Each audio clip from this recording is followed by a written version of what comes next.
Now, following North Korea's missile launch, the US Secretary of State expressed disappointment. However, Rex Tillerson added that it could be a sign that North Korea is beginning to feel the heat of mounting US and international pressure. The UN Security Council is set to gather for an emergency meeting on the matter on Tuesday local time. Joonhee has the details.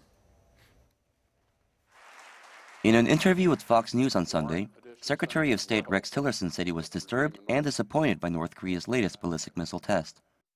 He also vowed to dial up the pressure on the regime in an effort to convince Pyongyang that de-escalation was the only viable option in achieving peace and prosperity. We're early in the stages of applying the economic pressure as well as the diplomatic pressure to the regime in North Korea. The ongoing testing is disappointing, it's disturbing, and we ask that they cease that, because until they cease that testing, clearly they have not changed their view. In his view of North Korea's latest provocations, Tillerson said he believed Pyongyang may be acting out in response to growing U.S. pressure on the regime, which it may be starting to feel.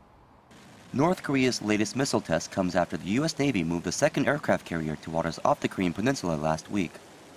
The launch has been condemned by South Korea and Japan, with Tokyo's cabinet describing it as an intolerable violation of international law. Japanese Prime Minister Shinzo Abe called it a challenge to the world and said he wants to raise the issue of North Korea's missile threats at the G7 summit in Italy later this month. The UN has also responded by calling an emergency session of the Security Council on Tuesday. According to diplomats, the meeting was requested by South Korea, the United States, and Japan, and will take place behind closed doors. The Security Council has already vowed to roll out tougher sanctions on Pyongyang following last week's missile launch by the regime. Joonhee, Arirang News.